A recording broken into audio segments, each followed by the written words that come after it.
Hello everyone, this is Jitendra and welcome to JK Online Classes. In this video, we are going to discuss the 8th chapter and the last chapter from the class 7 Social Science History book. इससे पहले कि जितने भी chapters हैं history का उन सारे chapters को डिस्कस किया गया है, उनको चैनल पे भी अपलोड कर दिया गया है. अगर आपने उन चैप्टर्स को नहीं देखा है तो उसको आप चैनल पे जाकर के देख सकते हैं. इस वीडियो में हम लोग चैप्टर 8 डिस्कस करने वाले हैं जिसका नाम है 18th सेंचुरी पॉलिटिकल फॉर्मेशंस, यानी 18th सेंचुरी के समय तक में जो भी राजनीतिक ग्रुपों का फॉर्मेशंस हुआ तो उनके बारे में. तो बच्चों, जो भी क्लास 7 के हो, वीडियो के अंत तक जरूर बने रहना. इसमें बहुत सारे इंपॉर्टेंट टॉपिक्स हैं, उसको अच्छी तरीके से कवर किया जाएगा. और अगर कोई जनरल नॉलेज के पर्पज से भी देख रहा है तो वो भी वीडियो के अंत तक जरूर बने रहे, क्योंकि वो भी बहुत ही यूजफुल रहने वाला है. ओके, तो आगे बढ़ने से पहले पढ़ाई में किसी तरीके का हेल्प चाहिए तो जेके ऑनलाइन क्लासेस से फोन नंबर के माध्यम से या फिर वेबसाइट के माध्यम से संपर्क कर सकते हो. But all the services are paid. JK online classes YouTube पे भी है, फेसबुक पे भी है, इंस्टाग्राम प्रोफाइल भी है, व्हाट्सएप चैनल भी है एंड कोरा पे भी है. मैं सब पे कुछ ना कुछ अपडेट करते रहता हूँ, तो सब पे लाइक फॉलो सब्सक्राइब जरूर कर लो ताकि लेटेस्ट अपडेट से अपडेटेड हो. या फिर तुम मुझे ट्विटर पे फॉलो कर सकते हो. ओके बच्चों, तो जिनको आता है उनके लिए रिवीजन और जिनको नहीं आता उनके लिए शुरुआत. In this video we are going to discuss the chapter 8, that is 18th century political formations. Okay, if you look at maps 1 and 2 closely, अगर हम लोग मैप 1 और मैप 2 को देखेंगे नजदीकी से, you will see something significant happening in this subcontinent during the first half of the 18th century. तो तुमको पता चलेगा, ठीक है, नहीं भी पता चलेगा बच्चों तो मैं अभी बताऊंगा. तुमको पता चलेगा मैप 1 और मैप 2 से कि बहुत ही इंपॉर्टेंट चीजें घटी हैं सब कॉन्टिनेंट में 18th सेंचुरी के हाफ तक में. Notice how the boundaries of the Mughal Empire were reshaped by the emergence of a number of independent kingdoms. ठीक है, तो इन मैप्स की मदद से ये देखो कि कैसे मुगल अंपायर का जो बाउंड्रीज थे, जो पहले के चैप्टर्स में हम लोगों ने देखा था और इसमें भी जो देखेंगे, वो कैसे उनका आकार बदल चुका है और नए नए इंडिपेंडेंट किंगडम्स भी उदय हो चुके हैं, वो लोग भी बन चुके हैं. तो पहले मैप में दिया हुआ है external boundary of the Mughal empire. ठीक है, 1700 समय तक में एक्सटर्नल बाउंड्री ये हो गया सदर्न पार्ट का बाउंड्री, ये हो गया वेस्टर्न पार्ट का बाउंड्री से स्टार्ट होकर के नॉर्थ में गया और फिर ये eastern boundary. So these are the extension of the Mughal empire boundaries. ठीक है, state formations in the 18th century and few important state which have been formed in the 18th century: Lahore, Panipat, Delhi, Jaipur, Jodhpur, Bharatpur, Agra, Gwalior, Lucknow, Bhopal, Baroda, Pune. So these are the states which were forming during the mid 18th century. Further, by 1765, notice how another power, the British, had successfully grabbed major chunks of the territory in eastern India. 1765 तक में देखो कि कैसे जो दूसरा powerful company था Britishers, अंग्रेजों का, तो उन लोगों ने कैसी जमीन का ज्यादातर हिस्सा अपने कब्जे में कर लिया था, ईस्टर्न इंडिया की जमीन के ज्यादातर हिस्सों को. What these maps tells us is that political conditions in 18th century India changed quite dramatically and within a relatively short span of time. In map से हमें ये पता चलता है कि 18th सेंचुरी के समय में इंडिया में कैसे पॉलिटिकल चेंजेस हुए, बहुत ही ज्यादा अंतर से और कम समय के बीच में ही. Okay, so this is the second map which is showing the British territories in the mid 18th century. It is the second map and the areas shaded by these lines are showing the areas conquered by the British territory. Bihar, Awadh, Odisha, these are the regions conquered by the British territories and also controlling over the economic and political powers of these regions.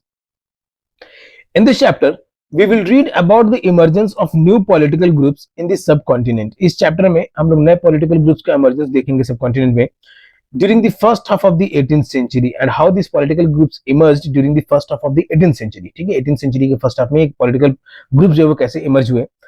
Roughly from 1707 when Aurangzeb died till the third battle of Panipat in 1761. ये जो mid 18th century के बारे में हम लोग जो पढ़ रहे हैं, तो ये औरंगजेब के मरने के बाद से लेकर के थर्ड बैटल ऑफ पानीपत तक में, 1707 से लेकर के 1761 तक में कैसे इतने सारे पॉलिटिकल ग्रुप्स का इमर्जेंस हुआ, इन सब के बारे में हम लोग अच्छी तरीके से जानेंगे. तो बच्चों, वीडियो के अंत तक जरूर बने रहना. वीडियो थोड़ा लंबा भी हो सकता है लेकिन इंफॉर्मेशनल रहेगा, फ्रूटफुल रहेगा, वेस्ट नहीं जाएगा. ठीक है, आपका समय बर्बाद नहीं जाएगा, इसमें वर्ड बाय वर्ड एक्सप्लेन किया जाएगा अच्छे तरीके से. ऑलराइट, तो हमारा टॉपिक स्टार्ट करने से पहले एक इंटरेस्टिंग क्वेश्चन है यहाँ पे. सी चैप्टर 4 टेबल 1. चैप्टर 4 में टेबल 1 देखना. Which group of people challenged Mughal authority for the longest time in Aurangzeb reign? कौन से ग्रुप लोगों का था जो मुगल अथॉरिटी को चैलेंज किया औरंगजेब के समय में? So this is the interesting question. और इसको चैप्टर 4 के टेबल 1 से कंपेयर करके इसको आंसर करने का कोशिश करना या आपस में डिस्कस करने का कोशिश करना. Alright. Now the point which we are going to read is the crisis of the empire, यानी empire के साथ तंगी and the Mughal later Mughals. और औरंगजेब के बाद यानी जो पावरफुल जो राजा था, ठीक है, जो लास्ट औरंगजेब रहा, उसके बाद के जो मुगल्स आए, जो सक्सेसर्स आए, तो उनके बाद का क्या हाल रहा, कितने तंगे को झेलना पड़ा मुगल एम्पायर को। In chapter 4 you saw how the Mughal empire reach the height of its success. Chapter 4 में हम लोगों ने देखा, तुम लोगों ने देखा बच्चों, कि कैसे मुगल एम्पायर जो है अपनी सफलता की ऊंचाइयों को छू रहा था, and started facing a variety of crises towards the closing years of the 17th century। और जैसे जैसे 17th सेंचुरी का एंड आ रहा था, तैसे ही उसको तंगियों का सामना करना पड़ा, बहुत सारी परेशानियों का भी सामना करना पड़ा। These were caused by a number of factors। और इसके पीछे, इन परेशानियों का सामना करने के पीछे, इन तंगियों का सामना करने के पीछे बहुत सारे कारण थे। These were caused by a number of factors। Emperor Aurangzeb had depleted the military। Aurangzeb ने अपनी सेना घटा दी थी, and financial resources of this country empire by fighting a long war in the Deccan। Aurangzeb ने डेक्कन पे कब्जा करने के लिए बहुत सारे लोगों की जान गंवाई, सेना गंवाया, उसने अपना धन दौलत लुटा दिया था डेक्कन के पार्ट को कंट्रोल करने के लिए। तो औरंगजेब इस तरह का उनके औरंगजेब के ऐसे मूर्खतापूर्ण काम की वजह से लैटर मुगल्स जो है वो थोड़ा डिक्लाइन होने लग गए थे, उनके धन दौलत कम हो रहा था, सेना कम हो रही थी। Under his successors the efficiency of the imperial administration broken down. और औरंगजेब के मरने के बाद जब इसके वंशज आगे बढ़े, तो उनकी जो क्षमता थी, वो जो शाही प्रशासन कार्य संभालने की जो क्षमता थी, वो भी कम हो गई थी, वो भी टूटते चली गई थी। It became increasingly difficult for the latter Mughal emperors to keep a check on their powerful mansabdar. तो बाद में, औरंगजेब के बाद में जो भी रूलर्स थे, जो भी शासक थे, तो उन लोगों को अपने मनसबदार के ऊपर, जिनसे टैक्स कलेक्शन किया हुआ करता था, एम्पायर में, किंगडम में, साम्राज्य को जो टैक्स मिला करता था, ठीक है, लोकल लेवल पे मनसबदार जो थे वो लोग तो कलेक्ट कर ले रहे थे, वहां के जो जमींदार थे, किसान थे, वो तो लोग तो कलेक्ट कर रहे थे, लेकिन राजा के पास वो टैक्स नहीं पहुंच रहा था, और उन पर नजर रखना ये बाद के राजाओं के लिए बहुत मुश्किल हो गया। Nobles appointed as governors, subadars, often controlled the offices of revenue and military administration, Deewani and फौजदारी as well। तो पहले वो नॉबल्स, वो दरबारी जिनको गवर्नर बनाया जाता था, यानी सूबादार के तौर पे हायर किया जाता था, अब वो कंट्रोल अक्सर तौर पे, जब मेन राजा ही कमजोर हो गया है, तो कंट्रोल कोई ना कोई तो अपना राज्य उस पर जमाएगा ही जमाएगा। तो जो गवर्नर पहले अपॉइंटेड थे वहां पे, अब वो वहां का रेवेन्यू और मिलिट्री एडमिनिस्ट्रेशन भी देखने लग गए थे, क्योंकि गवर्नर के साथ साथ रेवेन्यू और मिलिट्री का भी एडमिनिस्ट्रेशन वो लोग अपने कंट्रोल में ले लिया था उन लोगों ने। This gave them extraordinary political, economic and military powers over vast regions of the Mughal empire. तो इसकी वजह से उन्हें राजनीतिक, आर्थिक और सैन्य शक्ति का बहुत इजाफा हुआ, बहुत बढ़ गया था। इन गवर्नर्स का political, economic and military power जो है वो बहुत ज्यादा बढ़ गया था इस मुगल एम्पायर में, और मुगल एम्पायर के बहुत सारे क्षेत्र में, बहुत सारे रीजन्स में। क्यों? क्योंकि जो मेन राजा था वही वही कमजोर था, वही लूला था, और क्या। As the governors consolidated their control over the provinces, तो जैसे ही गवर्नर जो थे वो अपने शक्तियों को इकट्ठा कर रहे थे, the periodic remission of the revenue of the capital decline. तो जहां वो अपने शक्तियों को इकट्ठा कर रहे थे, तो वहीं जो टैक्स कलेक्शन हुआ करता था, जो रेवेन्यू कलेक्शन हुआ करता था, वो भी कम होता चला गया। अब ये रेवेन्यू कलेक्शन किंगडम के लिए, ठीक है, मेन जो राजा था उसके लिए कम हुआ गया था। जो वहां का जो पीसेंट है, किसान है, जमींदार है, वो लोग तो अपना रेवेन्यू अपने पास रख ही रहे थे, नहीं, जो लूट पा रहा था वो लूट ले रहे थे, उनके बारे में अगर हम लोग जानेंगे। लेकिन ये जो राजा के पास था, जो राजा के दरबार में जो खजाना जो था, वो खजाने में कमी आने लग गई थी। सूबेदार के पास, गवर्नर्स के पास, उनके पास तो ताकत बढ़ रहा था, उनके पास इकोनॉमिक, पॉलिटिकल, मिलिट्री सारे ताकत बढ़ रहे थे, वो लोग उसको कंट्रोल भी कर रहे थे। क्यों? क्योंकि जो टैक्स कलेक्शन हुआ करता था अपने में इस्तेमाल कर लेते थे, राजा के खजाने तक नहीं पहुंचाते थे उसको। तो इस तरीके से किंगडम का डिक्लाइन, रेवेन्यू जो है वो डिक्लाइन हो गया था।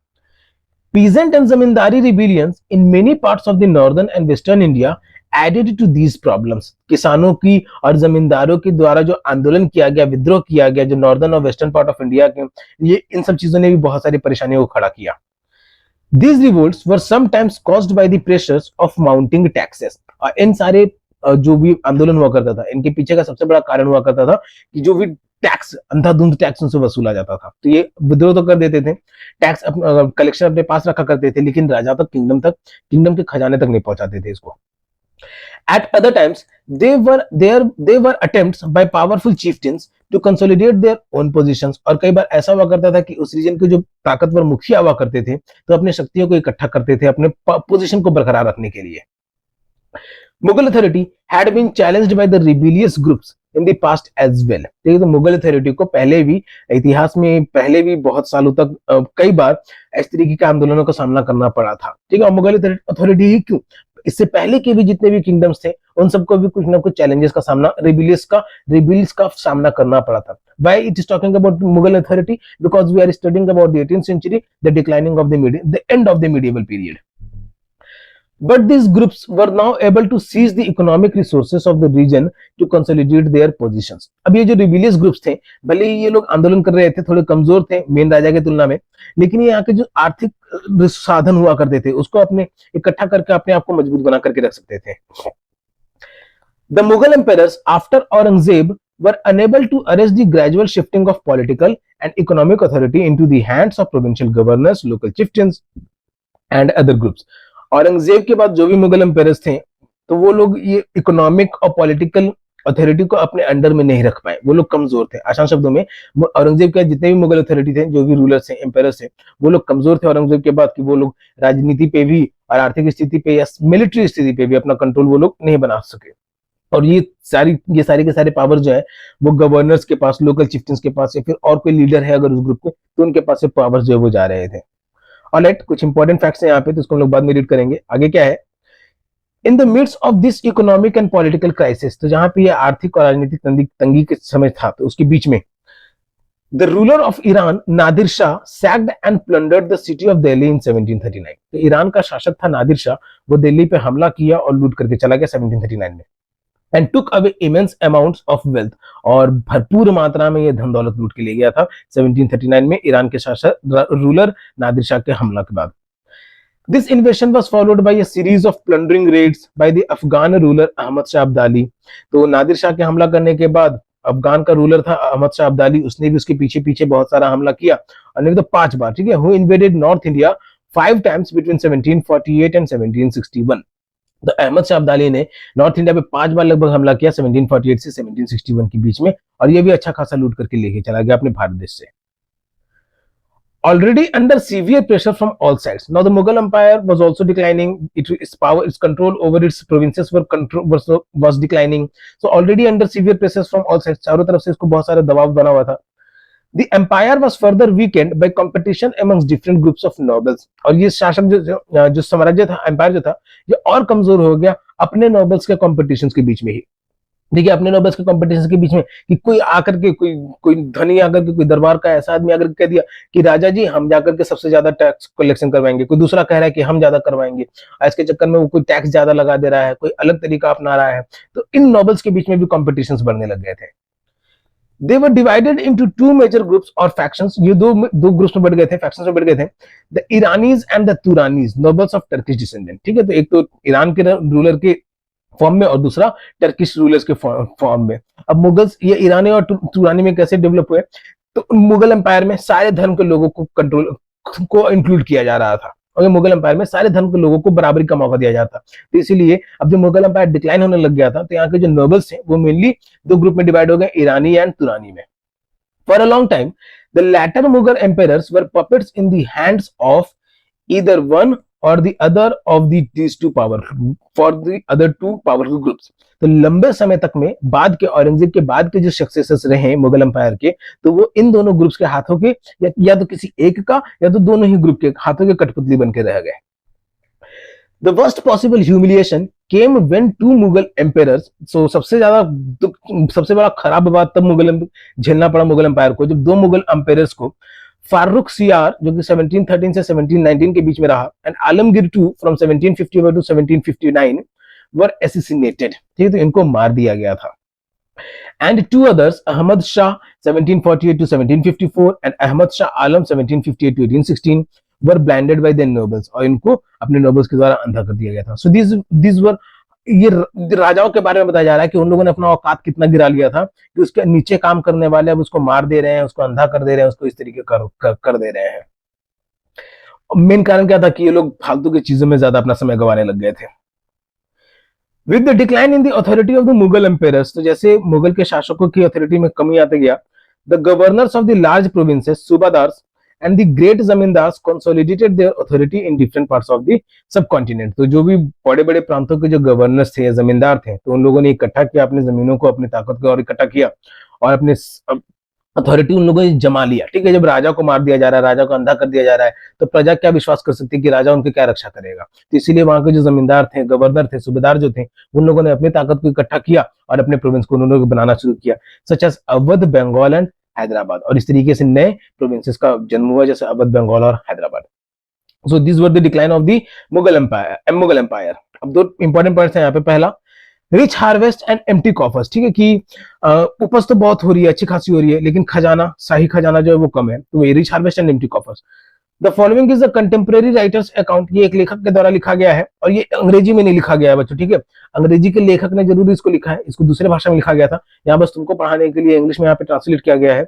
और कुछ वर्ड जो है वो टफ हो सकते हैं, तो गूगल ट्रांसलेट का भी हेल्प ले लेना अगर मेरे वर्ड समझ में नहीं आएगा तो इसमें फाइनेंशियल बैंक्रप्सी के बारे में लिखा गया है। अब बैंक्रप्सी की, बैंक में पैसा कम हो जाना, लेकिन यहाँ बैंक्रप्सी मतलब इनके पास तो कोई बैंक था नहीं, इनके खजाने में पैसा कम हो गया था, ये एम्पायर के साम्राज्य के खजाना में पैसा कम हो गया था। The great lords are helpless and impoverished, तो अभी तक जो महान राजा थे वो असहाय हो चुके हैं, गरीब हो चुके हैं। Their peasants raise 2 crops a year, किसान जो है वो 2 अनाज उगा रहे हैं साल भर में। But their lords see nothing of either, लेकिन उनके राजा को एक भी देखने को नसीब नहीं हो रहा है। And their agents on the spot are virtual prisoners in the peasants hand, और राजा के जो एजेंट है, मौके पे जो मौजूद है एजेंट है, चाहे वो चीफ्टेन हो, गवर्नर हो, सूबेदार हो, या किसी तरीके कोई भी एजेंट क्यों ना हो कलेक्शन के लिए या देखरेख के लिए, तो वो भी किसानों के नजर में बंदी बन चुके हैं, वो भी राजाओं तक संदेश नहीं पहुंचा रहे हैं। Like a peasant kept in the creditors house until he can pay his डेब्ट, ठीक है। तो उस समय के हिसाब से बात किया जा रहा है कि जैसे किसी लेनेदार को, जैसे किसी किसान को जिससे उसने उधार ले रखा है, तो किसान को बंदी बना करके रखा है जब तक उसका कर्ज नहीं चुका देता है। तो इस तरीके से जो भी एजेंट थे, राजाओं के द्वारा जो एजेंट थे, तो उन लोगों को बंदी बना लिया गया था किसानों के द्वारा। So complete is the collapse of all order and administration, तो इस तरीके से पूरी न्याय प्रक्रिया का ध्वस्त हो चुकी थी। That though the peasant reaps a harvest of gold, कि किसान सोने भले उगा ले रहे थे, his lord does not see so much as a wisp of straw, लेकिन उसको एक भूसा का डंठल तक देखने को, और उसको किसको, तो राजा को, ठीक है, उनके राजा को एक भूसा का डंठल तक देखने को नहीं नसीब हो रहा था। How then can the lord keep the armed force be should he should, तो फिर जो राजा अपने सेना रखा करता था, तो उसको कैसे रखेगा, उसको भी खिलाना है, पिलाना, उसको भी तनख्वाह देना है, अपने सैनिकों को भी अलग अलग चीजें हैं, जरूरतें हैं, उसको जरूरतों को कैसे पूरा करता वो। हाउ कैन ही पे the soldiers who should go before him when he goes out, ठीक है, तो बाहर जाने से पहले उन सेनाओं को वो कैसे पैसा दे, कैसे उनकी तनख्वाह दे जो राजा के सामने आकर के मुंह दिखा रहे हैं। और the horseman who should ride behind him, या फिर उन घोड़सवारों को जो उसके पीछे चला करते थे, और घोड़ क्या, हाथी भी था उसके पास में, ठीक है, तो कैसे उन लोगों को ये लोग अपने पे करें, उनको कैसे सही तरीके से रखें, उनको salary they. So this was how the condition of the Mughals during the 18th century, mid 18th century. Now Nadir Shah attacks Delhi, दो सेकंड पॉइंट है कि नादिर शाह ने दिल्ली पर हमला किया। तो ये मुसलमान था, नादिर शाह आया था बस लूटने के लिए, लूट के चला गया। The devastation of Delhi after Nadir Shah invasion was described by contemporary observers, तो जिन लोगों ने जो देखा, जो सोचा, उस हिसाब से उनके द्वारा लिखा गया ये सब चीजें। One described the wealth looted from the Mughal treasury as follows, तो एक यहाँ पे कुछ डिस्क्रिप्शन है कि मुगल साम्राज्य में से उसके खजाने से लूट करके ले गया। तो क्या क्या लूट के ले गया, 60 lakhs of rupees, 60 लाख रुपया, and some thousands gold coins, और कुछ हजार रुपए सोने के सिक्के, nearly 1 crore worth of gold ware, 1 crore का सोने का बर्तन, nearly 50 crore worth of jewels, ठीक है, तो 50 करोड़ के गहने, most of them unrivalled in the world, उनमें से कई तो दुनिया के सामने आए भी नहीं थे। And the above included the peacock throne, और इसमें पीकॉक थ्रोन भी है। पीकॉक थ्रोन क्या, बस समझो कि मटेरियलिस्टिक चीज है, कीमती चीज था, जो राजा के समय में ऐतिहासिक जिसको कहा जा रहा है, ठीक है, तो वो जिसको संजो करके रखा जाता है कि किसी जमाने में इस्तेमाल हुआ करता था, अभी तक इन सबका फर्दर यूज नहीं निकाला जा सका है, ठीक है। पिक्चर भी है, इमेजेस भी है, अब के समय में वीडियो भी है, तो एक्चुअल ऑब्जेक्ट को भी बचा करके बस रखा गया है दिखाने के लिए कि देखो ये इतिहास में ऐसा चीज था। Another account described the invasion's impact upon Delhi, और भी कुछ चीजें हैं जो दिल्ली पे जो आक्रमण हुए थे उनके बारे में बताता है। अब बच्चों मुझे इसे पढ़ने में थोड़ा दिक्कत आती है, क्योंकि ये सब मुसलमानों के बारे में जिक्र करता है कि वो लोग कैसे आकर के लूट के गए, और फिर भी मुसलमान तो तो वो पढ़ना है बस कि वो लोग भी आकर के दिल्ली को कैसे लूट करके गए। Those who had been masters were now in dire states, तो अभी तक के जो नवाब थे वो अब खाड़ियों में दर दर की ठोकरें खा रहे थे। And those who had been revered couldn't even get water to quench their thirst, और वो जब तक पूजनीय थे उनको अब तक पानी भी नसीब नहीं हो रहा था। The recluses were pulled out their corners, तो जो एकांतवास में जिया करते थे अब उनको भी कोनों से घिच घिच के निकाला जा रहा था ताकि उनको सिर्फ गुलामी करवाया जा सके। The wealthy were turned into beggars, जो अमीर थे वो अब गरीब हो चुके थे, भिखारी बन चुके थे, गरीब भिखारी बन चुके थे। Those who once set the style in clothes now went naked, तो पहले जो कपड़े स्टाइल से पहना करते थे वो नंगे घूम रहे हैं। And those who were owned property were now homeless, और पहले जिनके पास अथाह जमीन जायदाद थी अब वो बेघर थे। The new city Shahjahanabad was turned into rubble, एक नया शहर बना था शाहजहांबाद, वो मलबा में तब्दील हो चुका था। मलबा कि वहां पे कोई रह नहीं रहा था, मकान खंडहर जैसे तरीके से हो गए थे। Nadir Shah then attacked the old quarters of the city and destroyed a whole world that existed there, Nadir Shah ने जो हमला किया था शाहजहांपुर पे तो उसने पूरी सिटी को तबाह कर दिया और पूरी दुनिया उस तरीके वो तो बस समझो कि नादिर शाह मर गया होगा। मैं तो ये भी चाहूंगा कि इसके आगे का भी अगर कोई वंशज है तो उसको भी पानी नसीब ना हो, साला कीड़ा कीड़ा लग करके मरे। यस, पास्ट का जो करता है भविष्य में उसको झेलना पड़ता है। तो ये मुसलमान संभल जाए, नहीं तो ऐसी बद्दुआ तो मैं देते ही रहूंगा। आए थे लूटने के लिए, भलाई करने नहीं आए थे। मुगल एम्पायर के हैं कुछ जो भला करते थे, वो लोग सोचते थे सारे धर्मों को मिला करके चलते थे, लेकिन जो अब बाद में भी आए, आने का जरूरत क्या था यार। मुसलमान धर्म अपने भारत देश में आकर के फैलाया वेस्टर्न कंट्री से, ठीक है, नॉर्थ वेस्ट रीजन से। अपना भारत देश मुसलमान का धर्मों का देश नहीं था, ये नॉर्थ बाहर से आया मुसलमान धर्म, उन लोगों ने यहाँ पे मुसलमान बसाया, ठीक है। आया लूट करके भी गया, मुसलमान धर्म भी बना बसाया, बहुत सारी सहूलियतें दी जिसमें औरतों का इज्जत कम करना सिखाया। तो इस तरीके की चीजों की मदद से अब मर्दों को चाहिए क्या, औरतों को ऑब्जेक्ट भी इस्तेमाल करते ही है, तो उन लोगों को वो सब चीज मिलने लग गया था, तो मुसलमान को भी अपनाने लग गए थे, जो आज के समय में भी फॉलो करते हैं बहुत सब लोग। लेट देम फॉलो, कभी ना कभी उनको भी बुरा झेलना ही पड़ेगा। Alright, so here is a portrait in 1779 portrait of Nadir Shah. तो ये इस मुसलमान का जो हमला करके गया था उसका एक फोटो है, इसको मार देना चाहिए फिर से जिंदा हो तो। हाँ बच्चों, मैं वायलेंस नहीं सिखा रहा हूँ, ये अगर उस समय में तुम होते तो काइंड ऑफ तुम भी ऐसे ही सोच रहे होते अगर पढ़े लिखे होते तो, ठीक है। अब पढ़े लिखे कहने का मतलब कि भक्ति मूवमेंट जाग रहे थे लोग, कविता लिख रहे थे, ठीक है। हिंदुइज्म में ऐसा नहीं कि हिंदुइज्म खत्म हो चुका था, लोग कविता लिख रहे थे, कहानियां लिख रहे थे, लेकिन यानी गरीब तबके तक भी पढ़ाई लिखाई पहुंच रही थी, फिर भी सब हमला करके लूट करके ले जा रहे थे। ऐसा क्यों हो पा रहा था? क्योंकि कुछ ना कुछ तो खराब कारण रहा होगा, कुछ ना कुछ अनकंट्रोल रहा होगा। Alright, so this was about the मुसलमान्स which we have read now. Farooq सियार जिसको मार दिया गया था तो उसका ये फोटो दिया हुआ है। Now the Rajputs, इसको रीड करने से पहले यहाँ इंटरेस्टिंग पॉइंट उसको देख लें। Many Rajput rulers had accepted the suzerainty of the Mughals, but Mewar was the only Rajput state. बहुत सारे राजपूत रूलर थे, ठीक है, जो राजपूत वही क्षत्रिय कहते हैं, योद्धा कहते हैं, तो वो लोग भी मुगल्स को अंदर में आ गए थे। साम्राज्य बरकरार रखना था, जिंदगी भी जीना था, तो इस तरीके से राजपूत रूलर अपनी बेटी माओ को तो नहीं कहूंगा, बेटी बहनों को भी शादी करवाने लग गए थे मुगल एम्पायर में। विच डिफाइड मुगल अथॉरिटी, और जो भी मुगल अथॉरिटी के अगेंस्ट जाता था तो उसको अपने में जबरदस्ती कब्जा कर दिया जाता था। Rana Pratap ascended the throne at Mewar in 1572, तो ऐसी एक राजपूत रूलर थे राणा प्रताप जो कि 1572 में मेवाड़ की गद्दी पे बैठे। With Udaipur and large part of Mewar under his control, तो इन्होंने उदयपुर और मेवाड़ के बहुत सारे हिस्सों को अपने कंट्रोल में लिया। A series of envoys were sent to the Rana to persuade him to accept Mughal suzerainty, तो मुगल्स के द्वारा बहुत सारा हमला किया गया था, लगातार हमला किया जा रहा था कि राणा प्रताप जो है वो इनके अंडर में आ सके, but he stood his ground, लेकिन वो अडिग रहे, ठीक है। ये ऐसा राजपूत था राणा प्रताप जो अडिग रहे, जो मुगल के अंदर में नहीं आना चाहे। अकबर के बारे में जानते हो कि अकबर इतना फेमस रूलर था कि अकबर ने किसी के लिए, कौन तो थी, जोधा अकबर, ठीक है, जोधा के लिए ताजमहल बनवाया, तो जोधा उसकी इकलौती बीवी नहीं थी, वो मुल्ला के पास और नहीं पता कितनी बीवियां थी, ठीक है। तो वो बस एक रानी के लिए एक महल बनवा दिया तो उसको प्यार की निशानी मत समझो, ठीक है। वो बस किसी काम के लिए टाइम पास कुछ ना कुछ बनवाना रहा होगा तो उसने बनवा दिया। Alright, now we are going to read about the Rajputs. अब हम लोग पढ़ने जा रहे हैं राजपूत के बारे में। मेनी Rajput kings, particularly those belonging to Amber and Jodhpur, तो बहुत सारे राजपूत किंग थे, खास करके वो जैसे अंबर और जोधपुर के, had served under the Mughals with distinction, तो इन लोगों ने मुगल के अंडर में काम किया कुछ अनेक तरीके से, ठीक है। अब यहां ध्यान देना, मुगल्स के अंडर में काम किया, लेकिन राणा प्रताप जैसे थे ये विद्रोह में थे। In exchange they were permitted to enjoy considerable autonomy in their वतन जागीर, देखिए मुगल्स के अंडर में आने के बदले में इन लोगों को अपनी जगह पे सारी सहूलियत मिला करती थी कि अपनी जगह पे शासन कर सकें। इन द 18th century, 18वीं शताब्दी में, These rulers now attempted to extend their control over adjacent regions. तो 18th सेंचुरी यानी मिड 18th सेंचुरी जब एंड होने वाला था, मिड 18th सेंचुरी भी, तो ये जो रूलर्स थे ये अपने कंट्रोल को और भी एक्सटेंड करने की कोशिश की। Ajit Singh, the ruler of Jodhpur, was also involved in the factional politics at the Mughal court. तो अजीत सिंह जो कि जोधपुर का रूलर था, वो कुछ राजनीतिक कार्यों में मुगल कोर्ट में हिस्सा लेने लग गया था। These influential Rajput families claimed the सूबादारी of rich provinces of Gujarat and Malwa.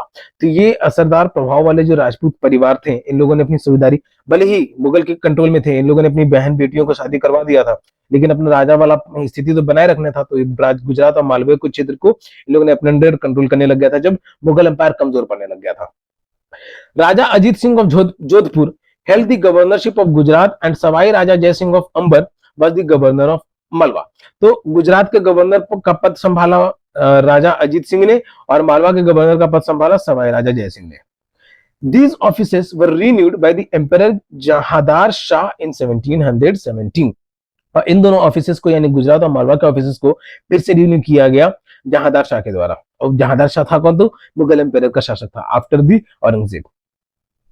They also tried to extend their territories by seizing portions of imperial territories neighboring other वतन्स। तो इन लोगों ने अपने सीमाओं को बढ़ाने की कोशिश किया दूसरे के एरिया में घुस करके, ठीक है, जो कि मुगल के अंडर में ही था, लेकिन उसके एरिया में भी घुस करके इन राजपूत रूलर्स ने अपनी सीमाओं को बढ़ाने की कोशिश किया। Nagaur was conquered and annexed to the house of Jodhpur. तो इसी तरीके से एक जगह है नागौर जिस पर कब्जा किया गया और उसको जोधपुर में समाया गया। While Ambar seized large portions of Bundi, वहीं अंबर जो थे उन लोगों ने बुंदी के बहुत बड़े हिस्से को अपने कंट्रोल में किया। Sawai Raja Jai Singh founded his new capital eight Jaipur. तो सवाई राजा जय सिंह जो कि मालवा के गवर्नर बने थे, तो उन लोगों ने उसने अपनी राजधानी बनाई जयपुर में। And was given the subedari of Agra in 1722। ठीक है, तो अब यहाँ जयपुर में राजधानी बनाई और उसको सूबेदारी मिल गया फिर बाद में 1722 में आगरा का। ठीक है, आगरा का उत्तर प्रदेश में। ध्यान देना, राजपूत क्लैन है, राजपूत समुदाय ही है। ठीक है, पहले राजस्थान में सेटल था, जयपुर को राजधानी बनाया, फिर उसको मालवा का गवर्नर था, लेकिन उसको फिर सूबेदार बनाया गया आगरा में 1722 में। Maratha campaigns into Rajasthan from the 1740s put severe pressure on these principalities. तो राजस्थान के एरिया में मराठा का जो आंदोलन हुआ 1740 के केस में, तो उसमें बहुत सारा दबाव बना इन राजाओं के ऊपर। And checked their further expansion, और इनके आगे के बढ़ने का जो भी सीमा ये लोग फैला रहे थे वो कंट्रोल कर दिया। So here figure is given of Jantar Mantar in Jaipur. गए हो बच्चों तो वीडियो को लाइक करके बताना, मैं समझ जाऊंगा कि तुम लोग जगह गए हो। ठीक है बच्चों, मुझे यहाँ पे कुछ वर्ड्स को इग्नोर करना, मैं चैप्टर को एक्सप्लेन करने की कोशिश कर रहा हूँ, लेकिन ये सब वैसे शासक थे तो मुस्लिम ही शासक ना, तो जो आकर के धर्म को यहाँ पे प्रसार कर रहे थे, अपने हिंदू धर्म को खत्म करने की कोशिश कर रहे थे। ठीक है, बस इसलिए मुझे इनसे थोड़ा सा दिक्कत है। और खत्म करने की कोशिश किया, यहाँ पे बहुत सारे ऐसे अमीर और गरीब का, ऊंची नीची जाति का अंतर दिखता भी था, इसलिए यहाँ के भी जो लोग थे वो दूसरे धर्म में कन्वर्ट भी हो गए थे। उनकी भी कोई गलती नहीं कहूंगा मैं, लेकिन फिर भी यहाँ के शासक जो ब्राह्मण जो संस्कृत जाना करते थे, उन लोगों ने भी सही से अपना प्रमोशन नहीं किया, सही कंट्रोल नहीं किया, इस वजह से ऐसा सब चीज देखने को मिला। जो भी हायर अथॉरिटी रहा होगा। ऑलराइट, इस पेज में बस इंफॉर्मेशनल चीजें हैं। तो फर्स्ट ऑफ ऑल यहाँ पे है मेनी राजपूत चिeftains built a number of forts on top hills which became the centers of power। तो बहुत सारे राजपूत जो थे, इन लोगों ने पहाड़ियों पे अपने महल बनवाए। ठीक है, देखोगे राजस्थान क्षेत्र में जाओगे तो यहाँ पे छोटी छोटी पहाड़ियों पे बहुत सारे राजाओं के महल है। तो इस तरीके से राजपूत रूलर्स जो थे, अब ये पहाड़ों पे, ठीक है, महल बनाया जा रहा है। तो सोचो, राजा और या फिर कोई अमीर लोग तो वो सब बनाएगा नहीं, जो मजदूर वर्ग रहे होंगे उन्हीं लोग से ये काम करवाया जाएगा, और जबरदस्ती करवाया जाए या जिस तरीके से भी करवाया जाए। मुगल एम्पायर ऐसे ही डिक्लाइन हो रहा था, इन लोगों के पास नहीं पता कितना खजाना रहता था या नहीं रहता था, लोगों का फायदा उठाया ही जाता था। अमीरी गरीबी, ऊंची नीची जाति, इस तरीके का भेदभाव हुआ ही करता था। तो जो राजा थे राजपूत, ये लोगों ने अपने टॉप पहाड़ियों पे अपने महल बनवाए। With extensive fortifications these majestic structures housed urban centers। तो इनके किले की वजह से, बहुत ज्यादा विस्तार होने की वजह से, इन भव्य दिखने वाले शहर में इंक्लूड होने लग गए। Urban centres, palaces, temples, trading centres, water harvesting structures and other buildings. एक तो राजा का सहूलियत का ध्यान रखते हुए, ठीक है, नागरिकों का नहीं। नागरिकों का कब? सबसे पहले राजा का, और जिस एरिया में राजा रहने वाला है, ठीक है, तो उसको सहूलियत का ध्यान रखते हुए, चाहे वहां पे ट्रेडिंग के लिए हो, वाटर के लिए हो, तो इस तरीके के हिसाब से रखते हुए इस फोर्ट को बनाया जाता था। The Chittorgarh fort contained many water bodies varying from तालाब टू कुंड्स एंड बाउली। तो चित्तौड़गढ़ फोर्ट है जिसमें बहुत सारे पानी की सुविधाएं हैं, जैसे पॉन्ड हो गया, वेल्स हो गया, स्टेपल्स हो गया। अब यहाँ पे फोर्ट के बारे में बात किया जा रहा है, ठीक है, not the plain reason for the common people. So this is the Rajput effect. Raja Jaisingh of Jaipur, तो जयपुर के राजा जयसिंह थे, उनके बारे में कुछ है। A description of Raja Jaisingh is a Persian account of 1732, ठीक है, तो ये पर्शियन अकाउंट है राजा जयसिंह के बारे में, पर्शियन में लिखा गया था, इंग्लिश में ट्रांसलेट किया गया बस आप लोग को समझाने के लिए। Raja Jaisingh was at the height of his power, उस समय में राजा जयसिंह जो अपने ताकत के चरम पे था। He was the governor of Agra for 12 years end of Malwa for 5 to 6 years। ये आगरा का गवर्नर आप 12 सालों के लिए और मालवा का गवर्नर आप 5 से 6 सालों के लिए। ही पोजेस्ड अ लार्ज आर्मी, इसके पास बहुत बड़ी सेना थी, आर्टिलरी सैन्य तोप गोले ये सब थे, एंड ग्रेट वेल्थ, ठीक है, राजा धन दौलत थी। He swayed extended from Delhi to the banks of the Narmada, ठीक है, ये दिल्ली से लेकर के नर्मदा के तट तक था। तो मेहरनगढ़ फोर्ट जोधपुर, तो जोधपुर का एक फोर्ट है Mehrgarh fort. Sawai Jaisingh of the ruler of Amber constructed the astronomical observatories, one each in Delhi, Jaipur, Ujjain, Mathura and Varanasi, commonly known as Jantar Mantar. तो यहाँ ऊपर में जो जंतर मंतर का इमेज दिया हुआ है ना बच्चों, तो इस तरीके से बहुत जगह पे सवाई जयसिंह ने बनवाया था एस्ट्रोनॉमिकल स्टडीज के लिए, जैसे दिल्ली में, जयपुर में, उज्जैन में, मथुरा में और वाराणसी में। These observatories had various instruments to study heavenly bodies, और इन ऑब्जर्वेटरीज में, ये तो मिड 18th सेंचुरी का समय का बात है ये बच्चों, तो इन ऑब्जर्वेटरीज में बहुत सारे ऐसे यंत्र थे जो हेवनली और बॉडीज को स्टडी करने के लिए काम आया करता था, यानी एस्ट्रोनॉमी से रिलेटेड स्टडी करने में बहुत ज्यादा यूजफुल रहा करता था। Alright, so these are the few points about the Rajput. और उससे पहले हम लोगों ने जाना मुसलमानों रूलर्स के बारे में, मुगल्स के बारे में। Now we are moving to seizing independence, यानी आजादी का अंत होना। तो उसमें फर्स्ट पॉइंट है सिक्स के बारे में, ठीक है, सीजिंग इंडिपेंडेंस यानी आजादी को कब्जे में लाना, इस तरह की चीजें। तो इसको स्टार्ट करने से पहले एक इंपॉर्टेंट क्वेश्चन है, what is the Khalsa, do you recall reading about it in chapter 6, ठीक है। तो यहाँ पे इस पॉइंट में हम लोग खालसा के बारे में जानेंगे, जिसके बारे में थोड़ा बहुत हम लोगों ने चैप्टर 6 में जाना था। तो क्या कुछ याद है? तो अगर याद है तो डिस्कस करना, नहीं याद है तो भी हम लोग और अच्छे से जानेंगे। यहाँ पे 6 यानी जो पंजाबी हम लोग जिन्हें कहते हैं 6, जो पगड़ी वाले होते हैं उनको। The organisation of the 6 into a political community during the 17th century helped in regional state building in the Punjab. तो 17th सेंचुरी के समय में सिख कम्युनिटी ऑर्गेनाइजेशन जो है वो पॉलिटिकल इमरजेंस हो रहा था इनका पंजाब के क्षेत्र में। Several battles were fought bye Guru Gobind Singh against the Rajput and Mughal rulers. Guru Gobind Singh के द्वारा बहुत सारे युद्ध लड़े गए थे, मुगल्स के खिलाफ भी और राजपूत के खिलाफ भी। Both before and after the institution of the Khalsa in 1699, और खालसा के बनने के पहले भी और खालसा के बनने के बाद भी। ओके, अब ये ध्यान रखना, मैं फिर से कहूंगा कि हिंदुइज्म कब बना इसके बारे में कोई जानकारी नहीं है, लेकिन मुस्लिम कहां से आया भारत देश में, सिख पंजाबी लोग जो है, सिख जो है वो लोग कहां से आए भारत देश में, ये सब चीज का सबका जानकारी है, सारे धर्मों का जानकारी है, लेकिन हिंदुइज्म के लिए नहीं है, इसीलिए अपना हिंदुइज्म सबसे महान है। आफ्टर हिज डेथ इन 1708, गुरु गोविंद सिंह का डेथ के बाद 1708 में, the Khalsa rose in revolt against the Mughal authority under Banda Bahadur Shah leadership. तो खालसा जो है उसमें विद्रोह होने लग गया था मुगल अथॉरिटी के द्वारा बंद बहादुर शाह लीडरशिप के। Declared the sovereign rule by striking coins in the name of Guru Nanak and गुरु गोविंद सिंह। तो इन लोगों ने अपने सिक्के जारी कर दिए थे गुरु नानक और गुरु गोविंद सिंह के नाम का।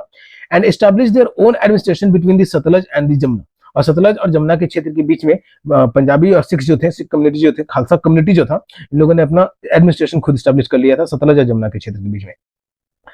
बंदा Bahadur Shah was captured in 1715 and executed in 1716। Okay, executed मतलब खत्म कर दिया गया, मार दिया गया बंदा बहादुर शाह को। सो sword of महाराजा रंजीत सिंह, ये राजपूत रूलर है महाराजा रंजीत सिंह, उसका तलवार दिया हुआ है। अब आई डोंट नो कि इस पे इंग्रेव्ड था कि नहीं या इंस्क्रिप्शन था कि नहीं। As a painting is also given of Banda Bahadur Shah का होगा, नहीं तो गुरु गोविंद सिंह का होगा। पोर्ट्रेट ऑफ शिवाजी, ठीक है, तो शिवाजी कौन थे? तो ये मराठा थे। और अभी further we are continuing with the Sikh, अभी हम लोग सिक्स के बारे में देख रहे हैं। Alright, so let's start with this 1716। Further century the Sikhs organised themselves into number of bands called jathas. या कुछ मिसिंग लग रहा है मुझे, ठीक है। सालों साल तक Sikh organised themselves into a number of bands called jatha. जो सिख कम्युनिटी था वो लोग अब ग्रुप में अपने आप को बांधने लग गए, जिसे जत्था कहा जाने लग गया। एंड लेटर ऑन मिसल्स, जिसे बाद में फिर मिसल्स भी कहा जाने लग गया। Their combined forces were known as the Grand Army दल खालसा। और ये सिख आर्मी का जो सेना था सब साथ में जब मिल जाया करते थे, ठीक है, जहां पे भी ये लोग जुटे हुए जत्था के रूप में भी, छोटे छोटे ग्रुप में बटे हुए तो जत्था, और वही जत्था जब सब एक साथ मिल जाया करते थे तो इसे कहा जाता था दल Khalsa. The entire body used to meet at Amritsar at the time of Baisakhi and Diwali to take collective decisions known as resolutions of the Guru Matas. ठीक है, तो ये पूरी की पूरी सेना है, पूरे का पूरा जो अंग था, ये सब दिवाली के समय में या फिर बैसाखी के समय में मिला करता था अपने प्रण को याद करने के लिए, उसको फिर से लेने के लिए, जो कि गुरु माता के रिगार्डिंग था. A system called rakhi was introduced, एक प्रथा अपनाई गई जिसको राखी कहा जाता है, offering protection to cultivators on the payment of a tax of 20% of the produce. ये तो जो भी टैक्स पेयर्स हुआ करते थे, जो किसान हुआ करते थे, तो उनके द्वारा उनके लिए ये प्रथा इस्टेब्लिश की गई, राखी प्रथा इस्टेब्लिश की गई कि ये जो सिख कम्युनिटी के, जो मिलिट्री कम्युनिटी के, रूलर इंपीरियल कम्युनिटी के जो लोग हैं, ये लोग प्रोड्यूसर्स को संरक्षण देंगे, उनकी रक्षा करेंगे, बदले में उनसे बस 20% उनके फसल का रखा करेंगे अपने पास, यानी kind of tax. Guru Gobind Singh had inspired the Khalsa with the belief that their destiny was to rule. तो गुरु गोविंद सिंह ने खालसा को इसी तरीके से इंस्पायर किया कि उनका जो डेस्टिनी है वो शासन करना है, राज करेगा खालसा. तो ऐसा इनका मानना था कि राज करेगा खालसा. ठीक है, हिंदुइज्म को नहीं अपनाया उन्होंने, खालसा अपना धर्म बनाने के फिराक में थे, तो जो पहले से था उसको बेहतर बनाने का कोशिश नहीं किया, तो अपना धर्म बनाने लग गए, तो इसलिए और ज्यादा बटने लग गए और ज्यादा कटने लग गए. Their well-knit organization enabled them to put up a successful resistance to the Mughal governors. तो इन लोगों का जो संस्था बना, खालसा संस्था जो बना, तो इन लोगों ने, मुगल ऐसे ही कमजोर आ रहा था, तो ये लोग भी जान रहे थे कि मुगलों पे कब्जा किया जा सकता है, तो इन लोगों ने मुगल को और तोड़ना शुरू कर दिया. And then the Ahmad Shah Abdali, who had seized the rich province of the Punjab and the Sarkar of Sirhind from the Mughals. बाद में अहमद शाह अब्दाली, तो उसको यहाँ पे शासन करना ही नहीं था, वो अपने गवर्नर्स को बाद में बैठा दिया करता था. ठीक है, लूट करके जा रहा है, फिर गवर्नर्स को सेट कर देता था. तो ये पंजाबी जो सिख खालसा वाले थे, मैं सारे पंजाबियों को नहीं कर रहा हूँ, ये खालसा वाले थे जो दुश्मन है काइंड ऑफ हिंदुस्तान के. अभी के समय में दुश्मन इसलिए कह रहा हूँ क्योंकि वो लोग कहते हैं कि अलग खालसा, और उसके लिए वो लोग कुछ अभी के समय बच्चों, तुम लोगों ने सुना होगा कि कई खालसा कम्युनिटी है जो हमला कर देते हैं. क्या जरूरत है भाई, तू क्यों इतना तेज बन रहा है खालसा कम्युनिटी वाला, तू लोग को क्या कमी आ गया था, जाकर के अफगान पे हमला करना, वहां पे जाकर के सीधे दुबई में जाकर के हमला करना. इंडिया के लोग पीसफुल रहना चाह रहे हैं, तो इसलिए तो इंडिया को ज्यादा कमजोर समझ रखा है. जाकर दुबई में हमला कर, फिर दिख जाकर तेरा सर पे पगड़ी बसता है या तेरा पैर में जूती बसता है, फिर यहाँ भारतीय देश के पंजाबी आकर के तुझे बचाएंगे. ठीक है, उनको खालसा से मतलब नहीं रहेगा, उनको हिंदुस्तान से मतलब रहेगा कि वो हिंदुस्तानी आकर के तुझे बचा रहे हैं. The Khalsa declared the sovereign rule by striking their own. So ये खालसा जो है बढ़ते चला गया, अपना आधिपत्य जमाने का कोशिश करते चला गया. Significantly, this coin bore the same inscription as the one on the orders issued by the Khalsa. तो इन लोगों ने भी अपना सिक्का जारी किया, अपना इंस्क्रिप्शन जारी किया जो खालसा के रूप में था. In the time of बंदा बहादुर के समय में. So these are the Khalsas. इनको रीड करना मुझे थोड़ा इसलिए अजीब लगता है क्योंकि अपने हिंदुस्तान देश के थे नहीं, ये जो पहले से था उसको बेहतर बनाने का कोशिश नहीं की, ये अपना, ठीक है, और लोगों को तोड़ने का कोशिश की. ठीक है, ये अपना बनाने की कोशिश की. ठीक है, जो पहले से था उसी को मिला करके साथ में रखने का कोशिश नहीं किया. इन लोगों में से कोई ना कोई एक सेल्फिश रहा होगा जो सोचा होगा कि एक नया कम्युनिटी बनाया जा सकता है, तो इसलिए ये लोगों ने इन लोगों को उतना प्रायोरिटी देता भी नहीं. पढ़ना है बच्चों, नंबर अच्छा लाना है, तो इसलिए पढ़ाई करो, इनके बारे में बस जानकारी रखो. और यूपीएससी में भी पूछा जाता है, क्योंकि यूपीएससी में क्या सरकारी आदमी है, सरकारी आदमी नेता लोगों को जाकर के ऑर्डर फॉलो करना होता है. तो नेता वो सिख कम्युनिटी का भी हो सकता है, मराठी कम्युनिटी का भी हो सकता है, किसी भी कम्युनिटी का हो सकता है. और कम्युनिटी पहले तो हिंदुइज्म था, बाद में ना कम्युनिटी बना, तो उस कम्युनिटी को फॉलो भी करना रहेगा. तो इसीलिए सब जानकारी रखो कि वो कैसा था कैसा नहीं था, तो आगे भी काम आता है पढ़ाई से रिलेटेड में, ऐसा नहीं है. तो मैं तो भैया आप पीसफुली तुम लोगों को अगर कभी पहुंचता हूं, हार्म नहीं करना चाहूंगा, लेकिन किसी को किल भी नहीं करना चाहूंगा, कहीं पर शासन भी नहीं करना चाहूंगा. The Sikh territories in the late 18th century extended from the Indus to the Jamuna. Sikh territory जो है वो late 18th century में इंडस से जमुना तक फैला. But they were divided under different rulers. लेकिन वो बहुत सारे रूलर्स में ये भी डिवाइड हुए. ठीक है, तो जिसका उदय हुआ, अभी के समय में भी जो टाइम चल रहा है, ये भी कभी ना कभी एंड होगा जरूर. ठीक है, अभी भी जो अमीर है वो भी शायद गरीब हो जाए. कई इंसिडेंट देखा होगा तुम लोगों ने बच्चों कि श्रीलंका के प्रेसिडेंट के घर में सब घुस गए हैं, प्राइम मिनिस्टर के घर में सब, पाकिस्तान के प्राइम मिनिस्टर के घर में सब घुस गए. इस तरीके का माहौल कैसे हो गया? वहां के प्राइम मिनिस्टर, वहां के प्रेसिडेंट, उन लोगों ने ऐसा बनाया कि लोग वहां उनके घर तक घुस चुके हैं. ठीक है, तो इसी तरीके का हाल पहले भी था, जो कि अपने भारत देश में था. अभी तो ऐसा नहीं है. One of them, Maharaja Ranjit Singh, reunited these groups and established his capital in Lahore in 1799. तो उनमें से एक महाराजा रंजीत सिंह था, खालसा ग्रुप का कहा जा रहा है. ठीक है, सिख कम्युनिटी में भी खालसा ग्रुप का. Not every Sikh community is bad. उन लोगों ने अपना ऑर्गेनाइजेशन एस्टेब्लिश किया, लेकिन हिंदुइज्म को भी फॉलो करते हुए. ठीक है, उनको खालसा का जरूरत नहीं था, वो लोग पीसफुली लिव करना चाहते थे, वो लोग बस शांतिपूर्ण अपना जीवन जीना चाहते थे बिना किसी को नुकसान पहुंचाए। उनको किसी साम्राज्य से, किसी प्रांत से कहीं पे कब्जा करने का कोशिश नहीं करना था। तो वो लोग सिख थे, उसमें से सिख में से एक उभर के आया खालसा, जो अब के समय में आतंकवादी भी कहलाते हैं, और मेरी नजरों में वो आतंकवादी भी है। तो मराठास के बारे में हम लोग पढ़ेंगे। अब उसको पढ़ने से पहले, towards the end of the 17th century, 17th century के एंड होने तक में, a powerful state started emerging in the Deccan under the leadership of Shivaji. एक बहुत बढ़िया स्टेट जो है वो इमर्ज होने लग गया था शिवाजी के अंडर में, डेक्कन के क्षेत्र में। Finally led to the establishment of the Maratha state, तो जिसकी वजह से मराठा स्टेट, ठीक है। अब ये ध्यान देना कि भक्ति मूवमेंट से सब अलग अलग स्टेट बन जा रहे हैं, किंगडम बन जा रहे हैं, कोई रिलीजियस डेवलप भी हुआ तो अलग अलग धर्म बन गए थे।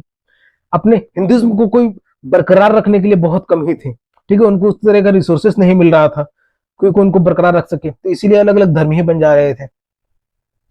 Shivaji was born to Shahji and Jijabai at Shivneri in 1630। Shivaji जो है उनका जन्म हुआ था शाहजी और जीजाबाई के घर में शिवनेरी में 1630 में। Under the guidance of his mother and his guardian दादा कोंडेव, तो अपनी माँ और दादा के अंदर में Shivaji embarked on a career of conquest at a young age। तो ये कम उम्र में ही बहुत अच्छा खासा शासक के रूप में जाने लगे थे। The occupation of Javli made him the undisputed leader of the Mawal Highland, which paved the way for further expansions। तो ये मवाल हाईलैंड में तो ये अच्छा खासा उभर के आ गए थे Shivaji. His exploits against the forces of Bijapur and the Mughals made him a legendary figure।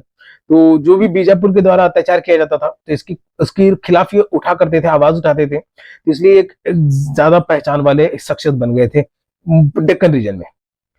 He often resorted to guerrilla warfare against his opponents। Deccan region में पहले के समय में, अभी के समय में ना बहुत सारे रोड बन गए हैं, पहले जंगल भी बहुत सारे थे, घने जंगल थे, तो इन लोगों ने वारफेयर छुप करके हमला करने का तकनीक अपनाया था, जिसको नाम दिया guerrilla warfare. By introducing an efficient administrative system supported by a revenue collection method, तो every administrative system was supported by revenue collection। ठीक है, बाद में सबका हर किंगडम का डिक्लाइन हुआ, तो इसी तरीके से सबका भी डिक्लाइन होते चला गया। बोस भाई चौथ एंड सरदेशमुखी सब में लिखा हुआ रहेगा, ठीक है बच्चों। हर 4 साल तक भी अगर कोई किंगडम स्टैब्लिश रहा ना, तो उसके 1 साल के ड्यूरेशन के लिए यही कहा जाएगा कि by implementing a very fruitful revenue system, administrative system. ठीक है, 1 साल भी उसने जो भी कलेक्शन भी किया होगा, तो यही टेक्स्ट बुक में यही मेंशन किया जाएगा कि उसने बहुत ज्यादा से ज्यादा लूट किया। ये नहीं दिखाया कितना अत्याचार ढाया गया, अमीर के द्वारा गरीबी पे, ऊंची जात के द्वारा नीची जात पे, ठीक है, इन सब पे ज्यादा फोकस नहीं किया गया था। तो इसीलिए जो नीची जात वाले हैं वो सब भी आज के समय में अंबेडकर को इतना भाव देने लग जाते हैं, जो सब कहते हो कितना अंबेडकर क्यों करते हो। तो ये सब कारण है कि उन लोगों को भी अंबेडकर को भाव देना पड़ जाता है। तो मेरे द्वारा तो अंबेडकर को भी जैसे मेरे लिए सिर्फ हिंदुइज्म श्रेष्ठ है, अंबेडकर भी नहीं। फर्दर अब हम लोग जानेंगे मराठास के बारे में। तो वही मराठा जो शिवाजी के बारे में हम लोग को जाना है, यहाँ पे योद्धा थे यार, कि मतलब कि लड़ो और झुको नहीं किसी के सामने, कोई अगर हमला करे तो जान गवा दो, यही एक योद्धा का निशानी था। तो इसी बेसिस पे ये काम करते थे। The Maratha kingdom was establish by Chhatrapati Shivaji Maharaj. Maratha kingdom को छत्रपति शिवाजी महाराज के द्वारा एस्टेब्लिश किया गया था। The Maratha kingdom was another powerful regional kingdom to arise out of a sustained opposition to Mughal ruler. तो मुगल के अगेंस्ट जो खड़ा हो सके, तो ऐसी एक पावरफुल किंगडम था Maratha kingdom. Shivaji from 1630 to 1680 carved out a stable kingdom with the support of powerful warrior families। तो अपने ताकतवर योद्धा परिवारों की मदद से, जिन्हें देशमुख कहा जाता था, ठीक है, तो उनकी मदद से शिवाजी जो है एक स्थिर साम्राज्य स्थापित कर पाया, जो कि मुगल्स के अगेंस्ट था, मुगल्स की झुक करके नहीं था, ठीक है, मुगल के अधीन में नहीं था, इन लोगों का अपना किंगडम था। Groups of highly mobile peasant pastoralists provided the backbone of the Maratha army.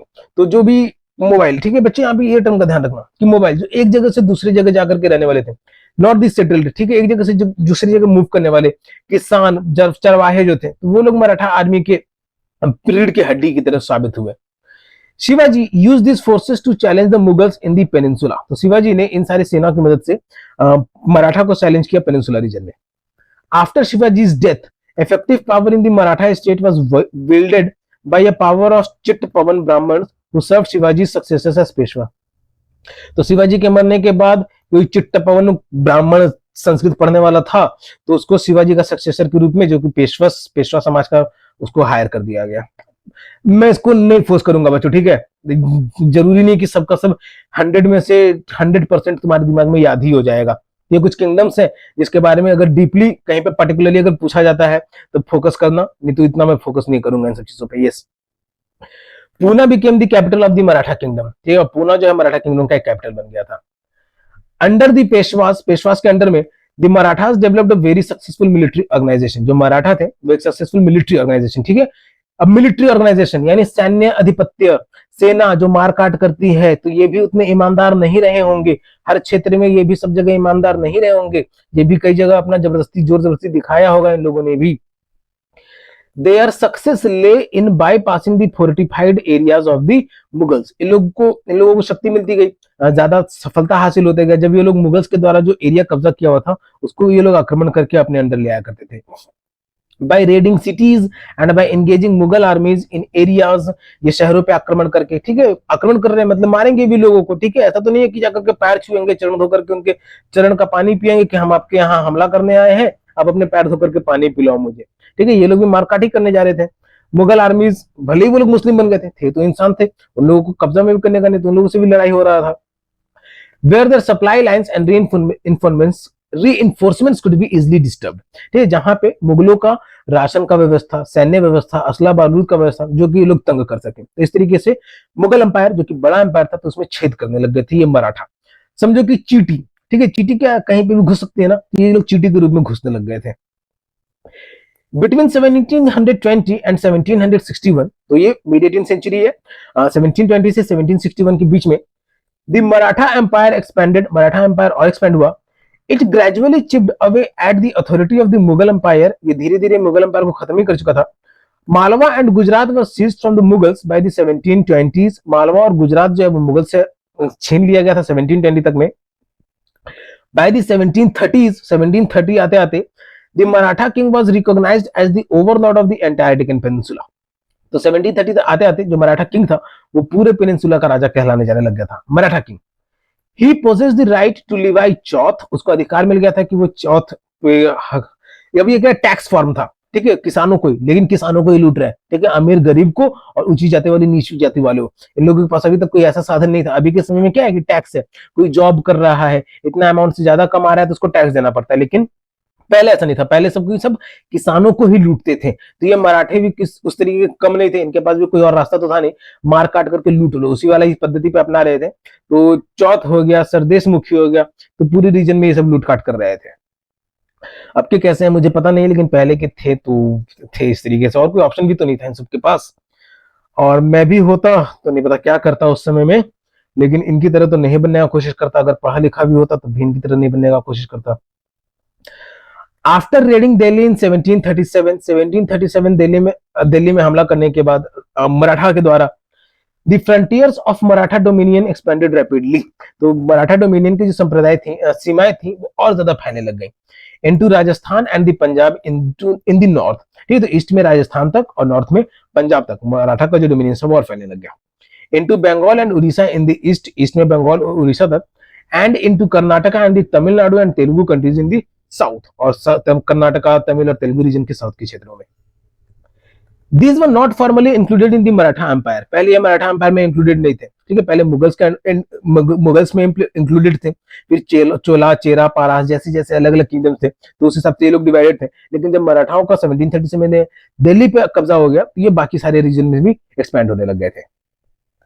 But were made to pay tribute as a way of accepting Maratha sovereignty, लेकिन मराठा की संप्रभुता को अपनाए रखने के लिए इन लोगों को सब पे कोई ना कोई जिम्मेदारी छोड़ दी जाती थी।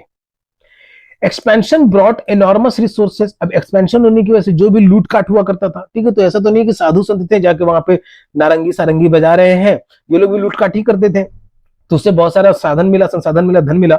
But it came at a price, लेकिन इसके लिए कीमत चुकानी पड़ी। These military campaigns also made other rulers hostile towards the Marathas. In military campaigns से दूसरे शासक जो थे उन लोगों को बंदी बनाया गया मराठास के द्वारा। As a result, they were not inclined to support the Marathas during the third battle of Panipat in 1761. जिसके तौर पे ये जो रीजनल रूलर्स थे उन लोगों ने मराठाओं का मदद नहीं किया 1761 के बैटल ऑफ पानीपत के समय में।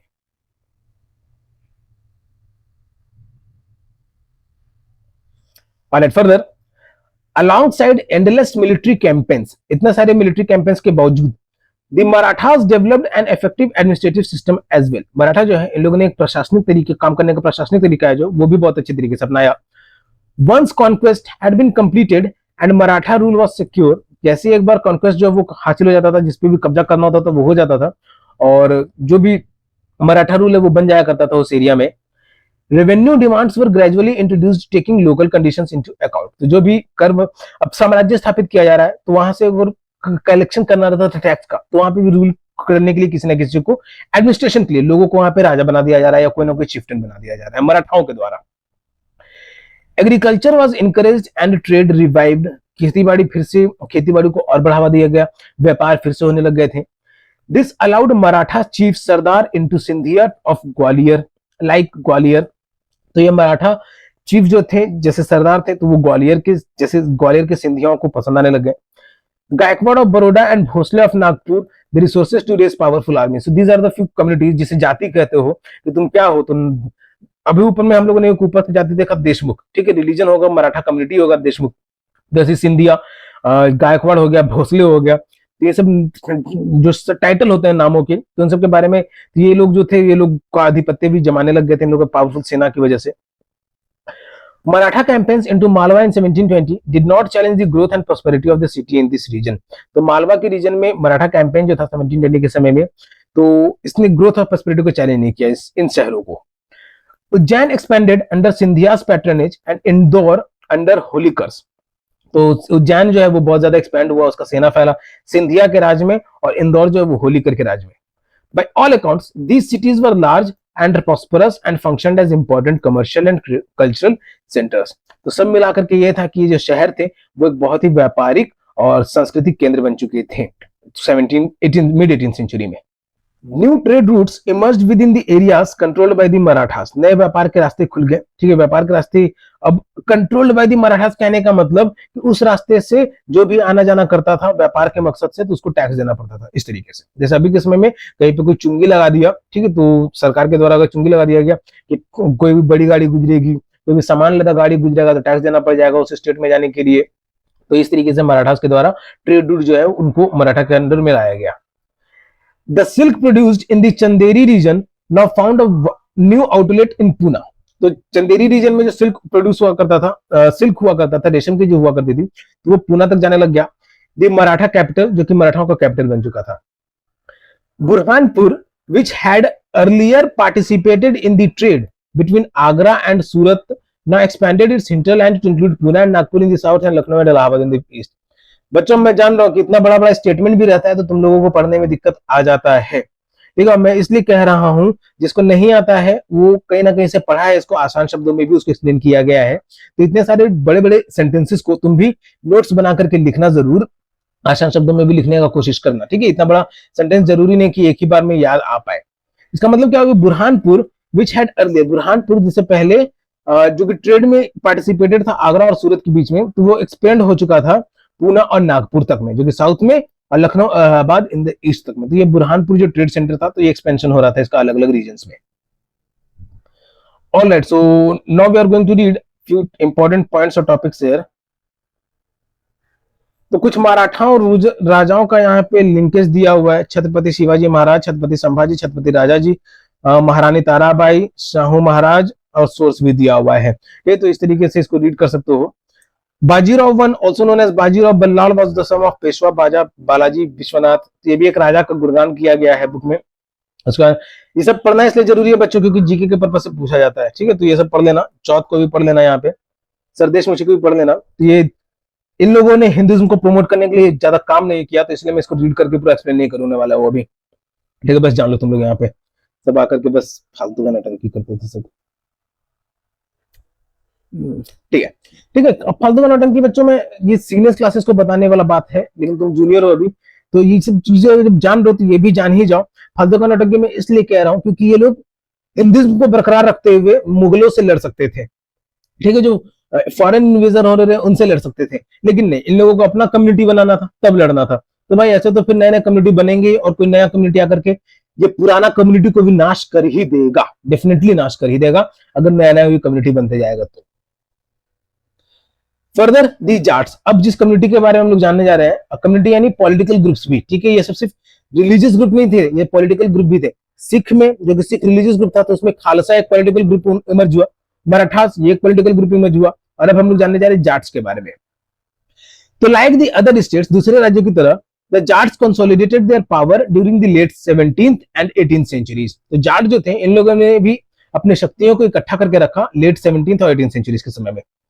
अंडर देयर लीडर, अपने राजाओं के अंडर में, चारूमान, जो कि चारूमान था, they acquired control over territories situated to the west of the city of Delhi. इन लोगों ने बहुत सारे क्षेत्रों को अपनाया, दिल्ली के कब्जे में कर लिया चारूमान के अंडर में। एंड बाय द 1680s, और 1680 आते आते, they had begun dominating the region between the two imperial cities of Delhi and Agra. और 1680 तक आते आते इन लोगों ने दिल्ली और आगरा के बीच के दो शाही शहरों पर कब्जा कर लिया था। For a while they became the virtual custodians of the city of Agra. और उस समय तक एक वर्चुअल कस्टोडियंस थे, जैसे समझ लो कि लोग छिपे का काम करने वाले, यानी नहीं उस समय में गुंडा कह सकते हो कि लोग गुंडे की तरह काम। अब बाकी के जितने भी छोटे छोटे पॉलिटिकल पार्टीज थे, सिख हो गए, मराठा हो गए, राजपूत हो गए, अभी ये जाट हो गए, ये सब क्या थे, छोटे छोटे किंगडम्स थे, छोटे पॉलिटिकल पार्टीज थे। तो ये लोग गुंडा की तरह ही ना बिहेव करेंगे, एंटी सोशल एलिमेंट कहलाएंगे मुगलों के लिए। तो इसलिए लोग छोटे छोटे रीजन्स पे, प्रोविंसेस पे इन लोगों का कस्टडी था। The Jats are prosperous agriculturist, ये जो जाट थे ये खेतीबाड़ी में बहुत ज्यादा समृद्ध किसानी थे। And towns like Panipat and Ballabhgarh became important trading centres in the areas dominated by them. और ऐसे शहर जैसे बल्लभगढ़ हो गया और पानीपत हो गया, तो एक व्यापार का केंद्र बन चुका था इनके द्वारा, बहुत ही ज्यादा फल फूलने वाला। Under Surajmal the kingdom of Bharatpur emerged as a strong state. तो सूरजमल के अंडर में भरतपुर का जो किंगडम था वो एक बहुत बड़ा साम्राज्य के रूप में उभरा। When Nadir Shah sacked Delhi in 1739, जब नादिर शाह ने 1739 में दिल्ली पे कब्जा किया, many of the city's notables took refuge there। तो बहुत सारे शहर के जो लोग थे वो इसके पास, ठीक है, ये सूरजमल के महल के पास, सूरजमल के पास साम्राज्य में अपना शरण लिया था इन लोगों ने। His son Jawahir Shah had 30,000 troops of his own and hired another 20,000 Maratha. उसका बेटा था, उसके पास 30,000 सैनिकों का सेना था, ठीक है, और 20,000 मराठा को भी इन लोगों ने हायर किया था, और 15,000 सिख को भी, ताकि मुगलों से ये लोग लड़ सके। ठीक है, अब ये जाटों के लिए कहा जा रहा है कि जाटों ने मराठाओं सिखों को हायर किया था ताकि मुगल से ये लोग लड़ सके। While the Bharatpur fort was built in the fairly traditional style, तो जहां भरतपुर फोर्ट को पुराने तरीके से बनाया गया था, at Dig the Jats built an elaborate garden palace combining the styles seen at Ambar and Agra. तो वहीं पे डिग पे जाट ने एक बहुत बड़ा बगीचा बनाया, एक एलाबोरेट गार्डन बनाया जिसमें हर तरीके का अंबर और आगरा का स्टाइल देखने को मिलता है। Its buildings were modeled on architectural forms first associated with royalty under Shahjahan. हाँ, तो यही वही मुसलमानों वाला डिजाइन, शाहजहां वाले की डिजाइन पे जाट्स जो है उन लोगों ने बनवाया था इसको। Okay, so this is the end of the chapter. उससे पहले हम लोग यहाँ पे जो किनारे में पॉइंट, इसको भी रेडी कर लेता हूँ बच्चों पूरा, क्या करूँ, टीचर हूँ, बच नहीं सकता हूँ, रह नहीं सकता हूँ पूरा बताए हुए भी। Bajirao one also known as Bajirao Ballal. तो बाजीराव वन, जिसको बाजीराव बल्लाल भी कहा जाता है, जो कि पेशवा का सन था, पेशवा बाजी विश्वनाथ का सन था। He was a great Maratha general who is credited to have expanded the Maratha kingdom। Bajirao one जो है मराठा जनरल था, तो उसको माना जाता है कि मराठा किंगडम को एक्सपैंड करने में बहुत ही ज्यादा यूजफुल था। Kingdom beyond the Vindhyas and is known for his military campaigns against Malwa, Bundelkhand, Gujarat and the Portuguese. और तो ये अपने मराठा किंगडम को एक्सपैंड किया, मिलिट्री कैंपेन्स को भी फैलाया। अब मिलिट्री कैंपेन को फैलाया यानी मारकाट भी कर रहा था, ठीक है, ऐसा नहीं कि वो लोग सबको जाकर गुलाब का फूल दे रहा था, सबका चरण छू करके, सबका चरण धो करके पी रहा था, थे ये लोग भी क्रूएल ही थे। Chauth, 25% of the land revenue claimed by the zamindars. Zamindars के द्वारा 25% जो लैंड रेवेन्यू वो चौथ कहलाता था। इन the Deccan this was collected by the Marathas. और डेक्कन में ये चौथ जो है वो मराठा के द्वारा कलेक्ट किया जाता था। Sardeshmukhi, it is also the form of tax. तो 9 to 10% of the land revenue paid to the head revenue collector in the Deccan. तो 9 से 10% जो है वो डेक्कन के कलेक्टर को पेड किया जाता था, 9 से 10%। So this was the sardeshmukhi. The power of Jats reached its zenith under the Surajmal, who consolidated the Jat state at Bharatpur। तो जाटों की जो शक्ति है वो उसने भी इकट्ठा करना शुरू कर दिया था जाट राज्य में, भरतपुर के समय में, आज के समय में जो राजस्थान में है प्रेजेंट डे में, ड्यूरिंग 1756 टू 1763। ठीक, तो ऑब्वियस बात है दूसरे देश हमला ना कर दे, तो इसलिए अपने क्षेत्र पे ये भी अपना सेना जुटाने लग गया था। The areas under the political control of Surajmal broadly included parts of modern eastern Rajasthan. तो सूरजमल के अंडर में जो पॉलिटिकल इन्फ्लुएंस वाले जो एरिया था वो था राजस्थान का क्षेत्र, southern Haryana, western Uttar Pradesh and Delhi. तो हरियाणा का सदर्न पार्ट, उत्तर प्रदेश का वेस्टर्न पार्ट और Delhi. Surajmal built a number of forts and palaces and the famous Lohagarh fort in Bharatpur. तो बाकी रूलर्स के कंपैरिजन की तरह ही ये सब रीजनल रूलर्स जो थे ये लोगों ने भी किला बनवाए। तो सूरजमल ने भी किला बनवाया लोहरगढ़ में, भरतपुर में, as one of the strongest forts built in this region. तो एक बहुत बड़ा, बहुत ही मजबूत किला है इस क्षेत्र का। तो एक फिगर यहाँ पे दिया हुआ है, 8th century palace complex at Deeg, note the bangla dome on the assembly hall of the roof. तो एक पैलेस डोम है डिग में बना हुआ है ये, तो 18th सेंचुरी में। So this is the end of the chapter 18th century political formations. कैसे कैसे पॉलिटिकल फॉर्मेशंस का एस्टेब्लिशमेंट हुआ, जाट्स का हुआ, सिख का हुआ, मराठा का हुआ, राजपूतों का हुआ, उसके अलावा मुगल का डिक्लाइन हुआ, और उसके अलावा मुगल्स का डिक्लाइन हुआ, और कुछ नहीं, बेसिक यही था कि मिडिवल पीरियड में जिन जिन शासनों का, दिल्ली सल्तनत का डिक्लाइन हुआ, तो उन सब चीजों के बारे में। ठीक है, इस पार्ट में हम लोगों ने सिर्फ 18th सेंचुरी देखा, तो मुगल्स का डिक्लाइन देखा, दिल्ली सल्तनत वो पिछले के चैप्टर्स में देखा था हम लोगों ने। फिलहाल this was the end of the chapter और chapter discussion of the chapter 8 from the class 7 social science history book. The name of the chapter was 18th century political formations. तो बच्चों कुछ बातें ऐसे रही होंगी जो शायद तुम्हें अच्छा नहीं लगे, क्योंकि मैंने उसके रिलीजन को बेस्ड पे कहा है, लेकिन कहना पड़ गया। ठीक है, हिंदुइज्म जो है अनंत काल से रहा है और अनंत काल तक रहेगा। ठीक है, तो उस अनंत काल तक में कोई भी आदमी, कोई भी औरत, कोई भी ट्रांसजेंडर, आजकल सब कुछ चल रहे हैं, कोई भी LGBTQ, ठीक है, तो वो सब कोई भी कम्युनिटी, कोई भी रिलीजन क्यों ना बना ले, हिंदुत्व हिंदुत्व का कोई अंत न रहा है, न रहेगा। उसका कुछ शुरुआत का नहीं बता सकता है, ना अंत का कोई बता सकता है, लेकिन बाकी सारे धर्मों का सब लोगों के द्वारा ही बनाया गया है। Alright, so that was my personal opinion regarding my Hinduism, and it is kind of true. It is true. So अगर तुम लोगों को पढ़ाई में किसी तरीके का हेल्प चाहिए बच्चों, मैथ और साइंस रिलेटेड खास करके, तो जेके ऑनलाइन क्लासेस से फोन नंबर के माध्यम से या फिर वेबसाइट के माध्यम से संपर्क कर सकते हो। But all the services are paid, पैसा लगेगा।